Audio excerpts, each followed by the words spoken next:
오늘 우리에게 주시는 하나님의 말씀입니다. 구약성경 사무엘상 12장 20절에서 24절입니다.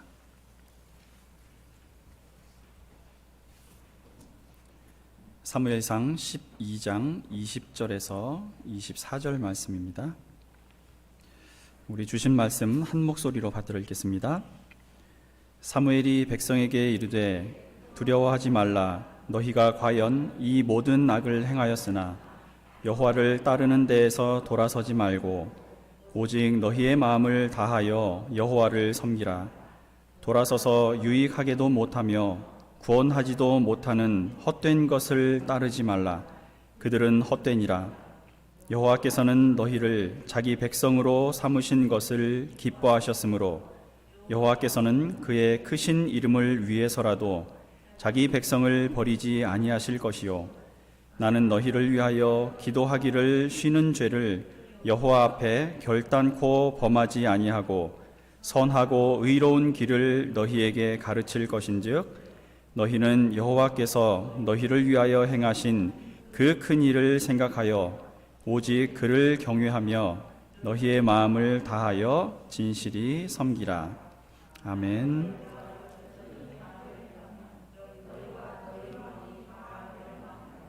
아멘. 네, 오늘도 예배 함께 하시는 모든 분들을 환영하고 축복합니다. 신앙인으로서 우리는 하나님에 대해 알고 있는 것들이 많이 있습니다. 그러나 얼마나 많은 지식을 우리가 갖고 있느냐에 상관없이 우리는 하나님이 이런 분이다라는 생각을 계속해서 수정해 나가야만 합니다. 성전이 파괴되는 걸 본 이스라엘 사람들이 하나님에 대해 잘못 알고 있던 것들을 재정립하고 다시 신앙을 세워갔던 것처럼 우리 역시 새로운 시대에 맞게 우리의 판단과 이해가 늘 열려 있어야 한다는 말씀입니다. 눈에 보이는 형상만 우상이 아니라 우리가 하나님은 이런 분이야 라고 내 머리 안에 정해놓고 그걸 절대 버리지 않겠다고 고집하는 순간 그건 하나님이 아니라 자칫 내 생각이 만들어 놓은 우상이 되어버릴 수도 있다는 말씀입니다. 그래서 우리가 그분을 이해할 수 있는 우리 마음의 크기가 얼마나 되는지 늘 점검해 보시고 그 크기를 평생 조금씩 더 넓혀가겠다고 결단하는 것이 중요합니다. 그분을 가장 잘 알 수 있는 방법은 성경 말고는 없지요. 조금 더 구체적으로 말씀드리자면 성경에 대해서 더 묻고 더 깊이 파고 들어가서 도대체 그 말씀들을 실천한다는 것의 의미가 뭘까?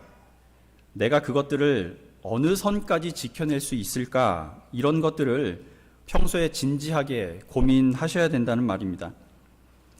성경에 기록된 사건이나 인물들 중에서 내가 받을 교훈이 뭔지 있다면 그것을 지금 내 상황에 맞게 어떻게 적용시킬 것인지를 고민해야 진짜 신앙이 될 수 있는 거지요.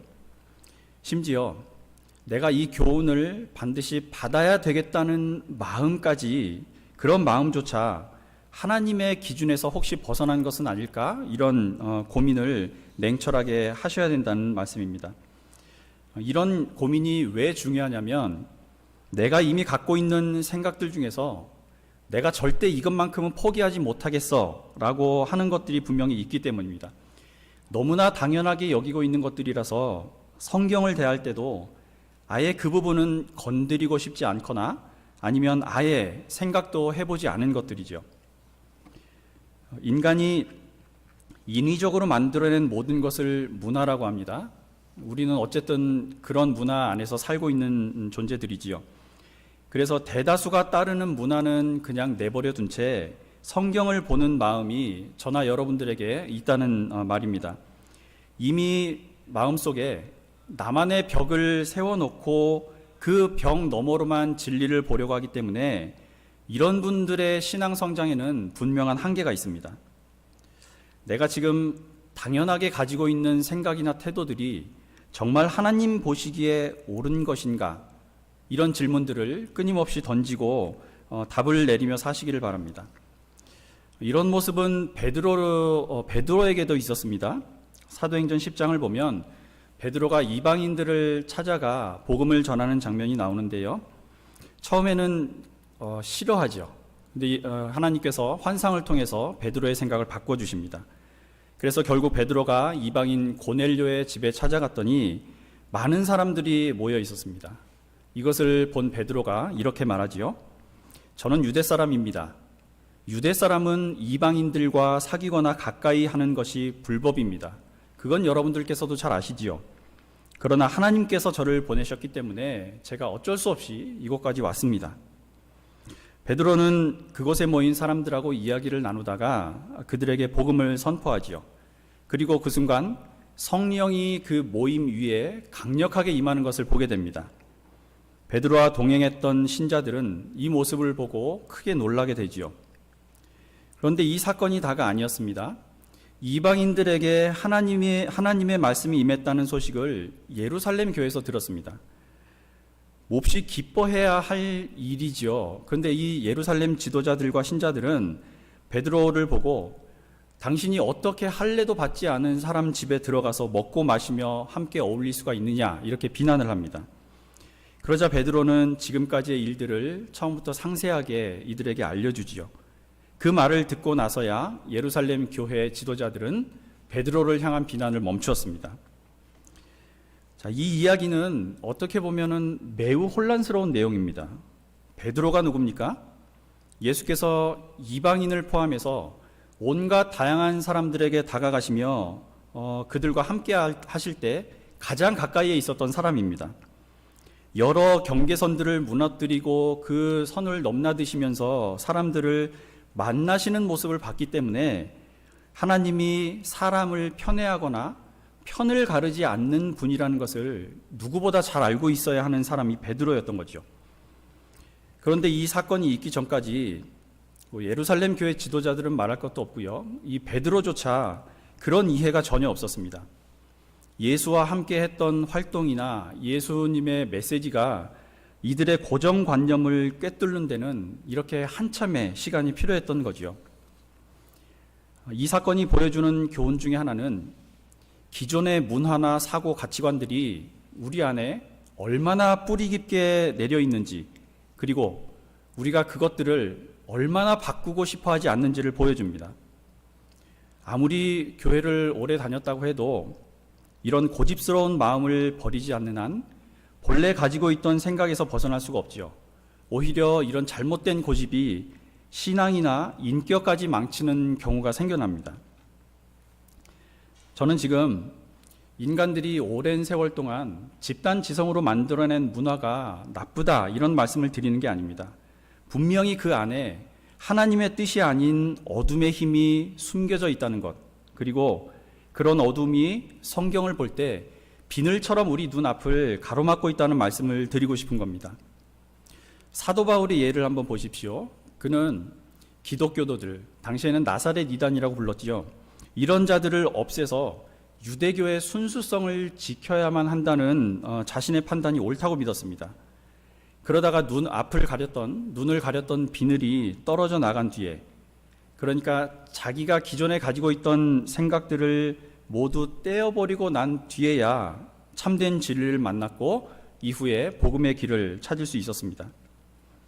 지난주에 말씀드린 것처럼 지배적인 세상의 문화, 질서 속에 공존하는 존재이긴 하지만 교회는, 그리고 우리 성도들은 날마다 이들과 구별되어 다르게 살아가야 하는 존재라는 말씀을 드리고 싶습니다.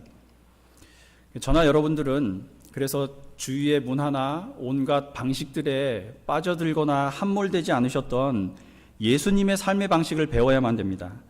그래야 날마다 새로운 하나님의 성품이 우리 안에 더해질 것이고 그분의 뜻에 더 가까워지는 교회가 될 수 있기 때문입니다. 오늘 말씀은 땅의 것들을 굳건히 지키고 놓고 싶지 않은 사람들, 특히 언젠가는 우리가 모두 버려두고 가야 할 것들인데 거기에 마음을 두고 싶어하는 고집스러운 사람들에게 주는 교훈입니다. 이 성경은요, 하나님의 말씀을 듣지 않는 가장 고집스러운 부류들 중에 늘 지상의 권세 잡은 자들을 포함시킵니다. 그래서 왕이나 종교 지도자들은 거의 예외 없이 이런 꾸중을 들었지요. 가진 것들이 많아질수록 하나님을 의지할 필요가 없어지기 때문입니다. 그래서 성경은 무언가를 너무 많이 가지고 있어서 하나님이 필요 없게 되는 것도 죄악이고, 너무 가난해서 하나님을 찾을 수조차 없게 만드는 것도 옳지 않다고 교훈합니다. 그래서 힘 있는 자들이 사회적인 약자를 돌보는 것에 대해서 선행이다, 아니면 그저 좋은 일이다, 이 정도 표현이 아니라 반드시 해야 할 의무라고 교훈하고 계신 거죠. 잠언 30장 9절을 세 번역으로 보겠습니다. 지혜자의 기도 부분인데요. 제가 배가 불러서 주님을 부인하면서 주가 누구냐고 말하지 않게 하시고, 제가 가난해서 도둑질을 하거나 하나님의 이름을 욕되게 하거나 하지 않도록 하여 주십시오. 가장 많은 것들을 소유하고 지키려는 권력의 정점은 왕입니다. 그 왕의 성향에 따라서 그 사회의 성격도 많이 달라지죠. 지난주 수요 기도회 때 제가 사사기 말씀을 준비하다가 갑자기 왕이라는 한자의 의미가 뭔지 궁금해졌습니다. 그래서 사전에서 풀이를 찾아보니까 이 글자의 생김새는 도끼를 상징한다 그래요. 이 도끼는 고대 권력의 상징이었답니다. 여기에는 4개의 획순이 있는데 각각 의미가 있답니다. 가로획은 각각 하늘, 그리고 사람, 땅을 가리킨답니다. 그리고 세로로 그어진 이 획은 뚫을 곤자인데요. 이것들을 정리해 보면 하늘, 사람, 땅의 이치를 꿰뚫어 다스리는 지배자가 곧 왕이라는 거죠. 그리고 이 본래 왕이라는 글자의 옛 음도요, 빛 광자나 넓을 광자하고도 연관이 있다 그럽니다. 그래서 이것들을 다 모아서 조금 확대 정의를 내리자면, 왕이란 하늘과 사람과 땅의 이치를 꿰뚫어 알고 이들을 두루 이롭게 하며 밝음으로 이끄는 사람, 이렇게 정의를 내려드릴 수 있을 것 같습니다. 이런 의미와는 상관없이요, 성경에서는 유독 왕이라는 존재에 대해서 매우 부정적인 이미지로 묘사하고 있습니다. 여기에 나온 왕들은 아주 극소수를 제외하고는 거의 악한 문화나 질서를 퍼뜨리는 존재로 그려지고 있지요. 그래서 이들을 가리켰던 성경의 용어들도 한번 보십시오. 완악하다, 패역하다, 악하다, 강팍하다. 이스라엘 역사상 처음으로 왕을 달라고 했던 것이 사사시대 말기입니다. 하나님께서는 이들에게 사무엘을 통해서 왕이 어떤 존재인지 이렇게 경고를 하시지요. 사무엘상 8장 17절과 17절 사이를 제가 좀 정리를 해봤습니다. 너희 아들들을 데려다가 왕의 병거나 말을 다루게 할 것이다.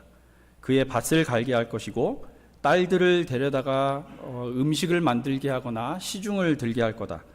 너희들의 밭에서 나는 가장 좋은 것들을 거두어다가 자기 부하들에게 주거나 아예 빼앗아 갈 것이다. 그러다가 결국 너희들까지 왕의 종이 될 것이다. 이 왕의 행실들을 보면 거의 강도고 절도 수준이지요. 그런데도 이들은 끝내 왕을 세우고 맙니다. 저도 그렇지만 아마 이 이야기를 듣는 모든 그리스도인들은 그러게 왜 자꾸 이 사람들은 하나님이 하지 말라는 것만 이렇게 하려고 할까? 좀 잘하지, 그렇게 당하는데도 왜 교훈을 못 얻을까? 이렇게 생각할 겁니다. 이들이 사실 왕을 달라고 한 것도 이해가 가는 장면입니다. 가나안에 들어와서 정착하는 과정에 너무 많은 어려움들을 겪었기 때문인데요. 특히 이민족들과의 전쟁이 계속되다 보니까 결국 이들은 저 강력한 가나안 민족들과 자신들의 차이가 뭘까, 이런 고민을 하게 됩니다. 그러다가 그 차이점을 하나 찾아냈는데 그게 왕정이었습니다. 자신들에게는 강력한 중앙 집권적인 왕이 없었기 때문에 저들에게 계속 당하고 있구나라고 깨달은 거지요. 사사들의 활동 정도로는 만족스럽지 못했던 겁니다. 아마도 눈에 보이지 않는 하나님이 왕으로 계신다고 우리는 불안해서 그걸 견딜 수가 없어, 이렇게 생각했던 것 같습니다. 그래서 그때는 왕이 없었기 때문에 사람들이 제멋대로 하던 시대, 이런 사사기의 주제는 이후에 등장할 왕정에 대한 암시이기도 하지만 이스라엘 사람들이 결국은 하나님을 왕의 자리에서 끌어내리고 자신들이 기어코 자기 인생에 대해 왕노릇했다라는 뜻이기도 하지요. 오늘 본문의 배경을 조금 더 자세히 말씀드리겠습니다. 하루는 이스라엘 장로들이 사무엘을 찾아옵니다. 이미 사무엘은 나이가 들은 상태였고요. 그래서 이렇게 말하지요. 이제 어른께서는 늙어서 할 일을 제대로 할 수 없고 아들들도 저 모양이니 이제 왕을 세워서 우리를 다스리게 해주셔야겠습니다. 이들이 이런 요구를 한 데는 이유가 있습니다. 7장까지의 내용을 보면 사무엘은 그동안 사역자로서의 역할을 너무나 충실하게 잘 감당해 왔습니다. 그런데 이제 나이가 들어가면서 이런 일이 힘에 부치기 시작한 거지요. 너무나 넓은 지역을 총괄해야 됐기 때문에 먼 곳에는 자신의 두 아들을 사사로 임명해서 그곳으로 보냅니다. 그런데 이 두 아들이 사사의 역할을 제대로 감당 못한 거예요. 오히려 뇌물을 받거나 부당한 판결을 내리면서 사회를 어지럽게 만든 거지요. 일이 이 지경이 되니까 이스라엘의 각 부족 장로들이 사무엘을 찾아와서 두 가지를 요구했습니다. 첫째, 사무엘은 늙어서 이스라엘 전체를 제대로 통치할 수 없다. 둘째, 다른 나라들과 같이 왕을 세워주십사 하는 겁니다. 이 말을 들은 사무엘은 마음이 너무 불편해졌습니다. 아직은 일할 수 있는 나이이기도 하고요. 자신의 두 아들의 잘못도 고칠 수 있을 것이다. 아마 이렇게 생각했던 것 같습니다. 더구나 왕을 요구하는 것은 하나님이 원하지 않는 일이었기 때문이죠. 그래서 사무엘은 그 답답한 마음을 하나님께 호소합니다. 그러자 하나님께서는 뜻밖의 이런 말씀을 전해주셨습니다. 사무엘상 8장 7절과 8절입니다. 주님께서 사무엘에게 말씀하셨다. 백성이 너에게 한 말을 다 들어주어라. 그들이 너를 버린 것이 아니라 나를 버려서 자기들의 왕이 되지 못하게 한 것이다. 그들은 내가 이집트에서 데리고 올라온 날부터 오늘까지 하는 일마다 그렇게 하여 나를 버리고 다른 신들을 섬기더니 너에게도 그렇게 하고 있다. 백성들 요구로 왕이 세워진 이 사건은요, 신학적으로도 매우 중요한 사건입니다. 왜냐하면 하나님께서 통치하셔야 할 나라에서 인간의 요구에 따라 하나님을 그 왕위에서 끌어내리고 자기들의 왕을 그 자리에 앉히는 순간이기 때문입니다. 다른 표현으로 하자면 먹고 입을 것을 염려 말고 먼저 그의 나라와 그의 의를 구해야 할 백성들이 무엇을 먹을까, 무엇을 입을까 하는 염려를 먼저 해결하기 위해서 그 나라와 의를 나중에 사용하겠다며 아예 창고 안으로 밀어버리는 행위였다는 말이죠. 그런데 이런 고집스럽고 미련한 이스라엘 백성들의 모습이 나와 내 가정의 모습일 수 있다고 생각하는 신앙인은 그렇게 많지 않습니다. 어쩌면 몰라서가 아니라 애써 그런 생각을 하지 않으려는 또는 일부러 피하려 하는 걸 수도 있죠. 정말 우리 가정에 하나님이 가장의 자리, 왕의 자리에 계시는지 살펴봐야 할 이유이기도 합니다. 우리 주위를 둘러싼 많은 강대국들을 보십시오. 승승장구하며 시시각각 우리를 위협하고 있지 않습니까? 우리가 한 발 더 앞서 나가야 됩니다. 때를 놓치면 안 됩니다. 하나님 주신 법이 밥 먹여줍니까? 그것만으로는 안 됩니다. 그건 그것대로 조금씩 지켜가고 실질적인 다른 대안이 있어야만 합니다. 이런 주장이나 우리 주위의 큰 교회들을 보십시오. 이런 프로그램도 하고 저것도 하고 있지 않습니까? 우리도 더 많은 봉사와 헌신을 하고 전도도 하면서 더 많은 좋은 프로그램들을 들여와 경쟁력을 키워가야 됩니다. 사람들을 일단 더 모은 후에 성경을 더 많이 보면 되지 않습니까? 아니지요. 아무리 교회를 성장시키는 좋은 프로그램이라고 하더라도 신앙인들에게요, 성경을 보고 기도하면서 스스로를 돌아보는 것보다 중요한 것은 없습니다. 이 본문을 읽는 저와 여러분들은 내심, 내 생각과 내가 익숙한 문화, 그리고 내 방법이 옳다고 주장하면서 하나님을 왕의 자리에서 끌어내리고 싶어하는 속마음이 저도 마찬가지지만 누구에게나 있다는 걸 인정해야만 합니다. 그래서 사도 바울도 그런 이중적인 자신의 모습을 이렇게 고백했습니다. 로마서 7장 21절에서 24절입니다. 여기에서 나는 법칙 하나를 발견하였습니다. 곧 나는 선을 행하려고 하는데 그러한 나에게 악이 붙어 있다는 것입니다. 나는 속사람으로는 하나님의 법을 즐거워하나 내 지체에는 다른 법이 있어서 내 마음의 법과 맞서서 싸우며 내 지체에 있는 죄의 법에 나를 포로로 만드는 것을 봅니다. 아, 나는 비참한 사람입니다.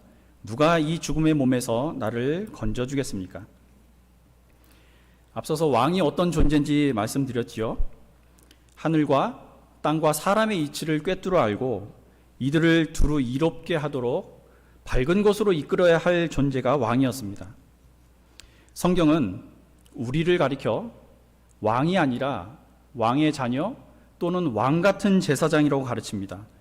아니, 왕이면 왕이고 제사장이면 제사장이지 이 두 가지를 한꺼번에 묶어놓은 이유가 무엇이겠습니까? 제사장의 역할은요, 하늘과 땅을 이어주는 사람입니다. 왕이신 하나님 자녀로서의 품격을 갖고 살되 이 땅에 제사장으로서 복을 가져다 주는 사람으로 살라는 말이지요. 그리고 그렇게 사셨던 예수를 보라는 말입니다. 나무 십자가 위에 권력자들이 이 사람은 유대인의 왕이다 라는 명패를 붙이면서 조롱했지만 결국 예수께서는 하늘의 질서와 평화를 이 땅으로 가져다 주지 않으셨습니까? 이것이 왕 같은 제사장이 하는 일인 거죠. 그걸 누가 해야 됩니까? 목사가 제사장인가요? 맞는 말씀이지요. 그러나 우리 개신교는 만인 제사장을 외치는 곳입니다. 목회자만 제사장이 아니라 지금 이곳에 하나님을 예배하기 위해서 예수를 구주로 믿는 모든 분들이 하늘과 땅을 잇는 제사장이라는 사실을 애써 외면하시지 마시기 바랍니다. 그러면 어떻게 살아야 됩니까? 정답은 아니지만 모범답안 정도는 될 것 같아서 이 이야기 하나만 소개해 드릴까 합니다. 성공하는 사람들의 7가지 습관을 쓴 스티븐 콥이라는 분을 아실 겁니다. 이분이 예전에 조금 지난 내용이지만 90대 10의 원칙이라는 걸 이야기한 적이 있습니다. 이 원칙은 우리가 살면서 겪는 일 중에 10%는 우리에게 일어나는 사건들 때문에 결정이 되고 나머지 90%는 그 일에 우리가 어떻게 반응하느냐 그 태도나 결정에 따라서 좌우된다는 내용이죠. 자, 그 예를 하나 말씀드리겠습니다. 한번 상상력을 발휘해 보십시오. 지금 여러분들은 가족과 아침 식사를 하고 있습니다. 그런데 딸이 아침 식탁에서 커피잔을 엎어서 입고 있던 양복 위에 그 커피가 쏟아졌습니다. 이미 커피가 쏟아졌다는 일을 바꿀 수는 없지요. 이분은 이런 일이 벌어진 직후에 여러분들의 반응에 따라서 그날 하루 일이 결정된다고 말합니다. 첫 번째 결정입니다. 여러분은 짜증을 내고 딸에게 조심하지 않는다면서 혼을 냅니다. 놀라서 우는 딸을 놓고 옆에 있던 아이에게는 커피잔을 아이 옆에 놓았다고 비난을 합니다. 그리고 씩씩거리면서 방에 들어가 옷을 갈아입고 나옵니다. 거실로 나와보니까 딸은 울다가 아침도 제대로 못 먹고 학교에 갈 시간까지 늦어버렸습니다. 아내도 바로 출근을 해야 되니까 이제 이 아이를 학교까지 데려다 줘야 되는 거죠. 늦었다는 생각에 과속을 하다가 경찰관에게 걸려 딱지까지 떼면서 학교에 도착합니다. 딸은 인사도 하지 않고 학교로 곧장 뛰어들어가 버렸고요. 그러다 20분이나 늦어 회사에 도착했는데 도착하고 보니까 너무 급하게 나오느라고 필요한 서류 가방을 집에 놓고 온 것이 생각납니다. 하루가 이 커피 한 잔 때문에 엉망이 되어버렸고요. 퇴근 후에도 딸과 아내를 대하기가 불편해집니다. 자, 이 저자는 여기에서 이렇게 묻습니다. 여러분은 왜 나쁜 하루를 보낸 겁니까? 첫째, 쏟아진 커피 때문이다. 둘째, 커피를 쏟은 딸이 원인이다. 셋째, 과속 딱지를 뗀 경찰 때문이다. 넷째, 당신 때문이다. 답이 뭘까요? 네, 정답은 네 번째입니다. 당신이 원인이다. 아침에 쏟아진 커피에 대해서 우리는 아무런 통제도 할 수 없는 상황이었다는 거지요. 이 망가진 하루의 원인이 그 일 때문이 아니라 그 이후에 보인 단 5초 동안의 반응 때문이었다는 겁니다. 자, 두 번째 결정도 한번 들어보십시오. 커피가 옷에 쏟아집니다. 딸은 놀라서 울기 직전의 표정으로 아빠의 눈치를 살핍니다. 그때 여러분은 다정하게 괜찮아, 그럴 수도 있지, 다음에는 좀 더 조심하자, 이렇게 말합니다. 그리고 얼른 방으로 들어가 옷을 갈아입고 서류 가방을 들고 나옵니다. 거실로 나와보니까 딸은 이미 아침을 다 먹고 집을 나서고 있습니다. 자기가 한 일 때문에 혼날 줄 알았다가 기분이 좋아졌기 때문에 아빠를 보면서 손까지 흔듭니다. 회사에 제 시간에 도착한 당신은 동료들을 반갑게 맞이합니다. 자, 시작은 같지만요. 그리고 벌어진 일은 동일하지만 우리의 결정에 따라서 그 끝은 전혀 달라지지요. 우리 인생의 90%를 결정하는 것이 우리의 태도라는 이분의 주장은 확실히 일리가 있습니다. 우리는 살아가면서 예상치 못한 그리고 전혀 기대하지 않았던 온갖 어려움이나 슬픔, 갈등들을 마주하면서 살지요. 어쩌면 나이가 들어갈수록 다른 친구들이 성공한 모습과 비교되어서 자신이 초라하게 보이거나 잘못 살아온 것처럼 느껴질 때도 있으실 겁니다. 그런데 이분의 주장도 일리가 있지만 한 가지 빠진 것이 있지요. 신앙인들에게 나는 어떤 일을 당해도 하나님 앞에서만큼은 떳떳한 자로 남겠다, 이런 마음과 결단입니다. 지극히 높으신 왕의 자녀이고 왕 같은 제사장의 정체성과 품격을 안고 인생의 방향을 옳은 방향으로 결정 지으라는 말씀입니다. 그럼 그런 정체성과 품격은 어디에서 나옵니까? 성경입니다. 모든 이가 왕 같은 제사장이라면 그 제사장이 뭘 하며 살아야 하는지 교과서가 우리에게 필요하지 않겠습니까? 더 많이 성경을 읽으시고 기도하는 신앙인이 되시길 바랍니다. 특히 답답하고 이해되지 않는 일들이 앞을 막아도요, 아무리 그런 일이 있더라도 그 일에 더 깊은 어둠과 고통의 마음까지 더하지는 마시기 바랍니다. 그리고 우리에게 진정한 새 힘을 주실 분은 우리를 만드신 하나님 외에는 없다는 생각을 굳게 가지시기 바랍니다. 그분께서 친히 우리를 땅과 하늘을 이어주는 제사장이라고 선포해 주셨고요, 우리 손에 성경을 쥐어주셨습니다. 오늘 많은 말씀을 두서없이 드렸지만 요점은 내 고집 그리고 주변의 문화가 내 안에서 왕노릇하지 못하게 하셔야 된다는 말씀입니다. 하나님을 마음의 중심에 왕으로 세우시며 사시길 바랍니다. 그리고 한평생 성경을 많이 보시면서요, 하늘과 땅과 사람의 이치를 꿰뚫어 보시며 이 땅과 내 인생 그리고 우리 가정과 교회를 하나님 명령대로 잘 관리하는 왕 같은 제사장이 되시길 바랍니다. 그래서 우리 모두 삶의 끄트머리에 서는 날, 너는 내 앞에서 누구보다 바르고 의로운 자였다라는 칭찬을 들으시는 참된 신앙이 되시기를 예수님 이름으로 축원합니다. 로마서 8장 16절에서 18절을 우리 함께 읽고 마치겠습니다. 함께 읽겠습니다. 성령이 친히 우리의 영과 더불어 우리가 하나님의 자녀인 것을 증언하시나니 자녀이면 또한 상속자 곧 하나님의 상속자요 그리스도와 함께한 상속자니 우리가 그와 함께 영광을 받기 위하여 고난도 함께 받아야 할 것이니라. 생각하건대 현재의 고난은 장차 우리에게 나타날 영광과 비교할 수 없도다. 아멘. 준비된 자료를 보시고 공동기도 드리겠습니다. 어둠 속 좁은 땅을 비집고 나온 싹이라야 한 송이 꽃이 되고 새는 견고한 껍질을 깨고 나와야 새답게 살 수 있습니다. 내게 익숙하고 편한 것이 진리가 아님을 깨닫게 하시고 언제든 떠나야 하는 나그네임을 기억하게 하옵소서. 세상에 전해주실 복과 은혜를 우리 손에 잠시 맡겨두고 가신 주님을 생각하며 하늘과 땅을 잇는 왕의 자녀로 살기를 원합니다. 날마다 성장하는 신앙인이 되게 하옵소서. 예수님 이름으로 기도합니다. 아멘. 우리 찬송 335장